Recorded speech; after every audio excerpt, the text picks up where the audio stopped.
With regard to the prone squat, you are essentially doing a squat from a push-up position. In order to do that, I'm going to have Cassandra get into a push-up position. Her hands are going to be shoulder width apart, and her feet are also going to be shoulder width apart. With the spine, you want to make sure that it is parallel to the ground, and then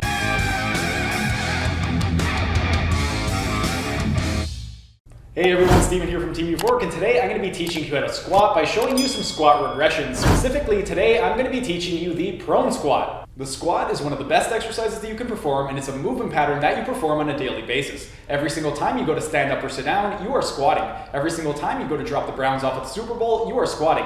Every single time you go to get into your car, you are essentially doing a pistol squat with a lateral shift and a twist. It is one of the 7 primal patterns, along with pushing, pulling, bending, lunging, twisting, and gait. Unfortunately, one of the problems that most people either don't know how to squat properly, or they lack the proper mechanics in their hips, knee, or ankles, and they have some type of dysfunction in that area. So if you are somebody that can't squat properly, or if you have problems in any one of those areas, these squat regressions would be an excellent way for you to be able to learn how to squat. For this first squat progression, we are going to be demonstrating the prone squat. If you cannot squat whatsoever, this is going to be the easiest variation, so this is where you would start at, and then eventually you could build up to the more difficult progressions. But with regard to the prone squat, you are essentially doing a squat from a push-up position. In order to do that, I'm going to have Cassandra get into a push-up position.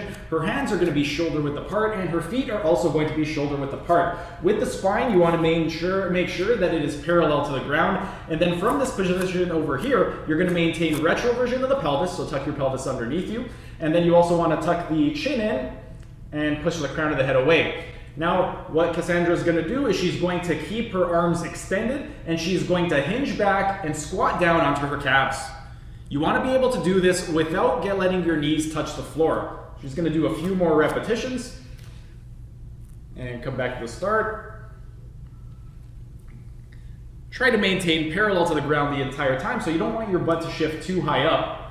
And then with regard to this exercise right over here, we can also play around with the different foot positions. So I'm going to just have Cassandra rest a little bit. But if you recall from the quadricep exercise that we demonstrated a few weeks ago, if you haven't seen any, link right up over here, we have different quadricep muscles. Specifically, the ones that I'm going to be talking about today are going to be the Vastus medialis, the Vastus intermedius, and the Vastus lateralis. The Vastus medialis is going to be the one closest to the inner thigh, so the most medial of the quadricep group. And with regard to that one, the wider you place your stance, the more myofascial tension you're going to create on the medial aspect of the femur. So if you were to do this exact same exercise, but with a wider stance, you're going to create greater myofascial tension along the Vastus medialis, so you can target the Vastus medialis a little bit more with that foot position.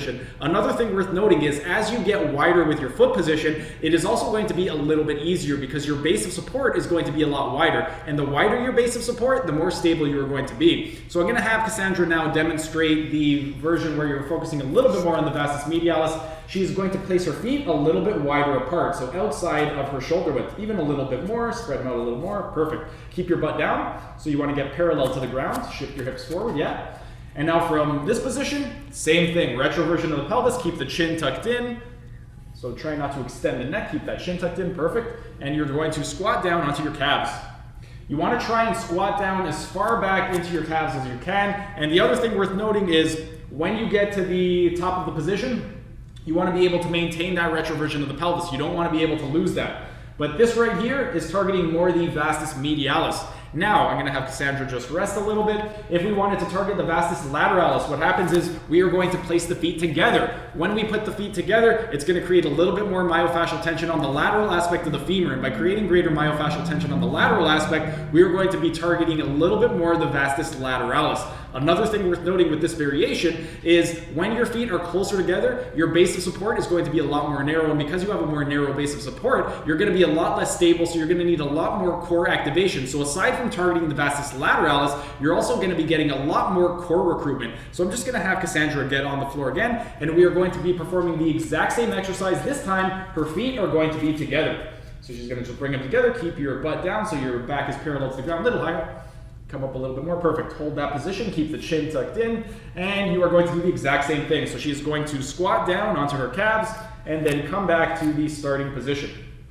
Keep the butt up a little bit so you don't want to sink at the top. Perfect. And this right over here is the prone squat, or the squat from the push-up position, with the emphasis being on the Vastus lateralis. I'm going to have Cassandra rest now because that's pretty much it for this exercise. But if you do have any issues with regard to squatting and you cannot squat properly, this would be a terrific regression to the squat pattern to be able to teach you how to squat properly. Again, try out the 3 different positions. You could go wide stance to target the vastus medialis. You could go hip width apart for the vastus intermedius, and then bring your feet together to target the vastus lateralis. But that's pretty much it for today's video. Give it a try, and if you enjoyed the video, be sure to smash that like button so I know to make more of these types of videos in the future. And if you're either new to the channel or haven't subscribed yet, be sure to subscribe to the channel and hit the notification bell, as I will be uploading new videos every single day. That's it for today's video. Thanks for tuning in, and I will see you again tomorrow.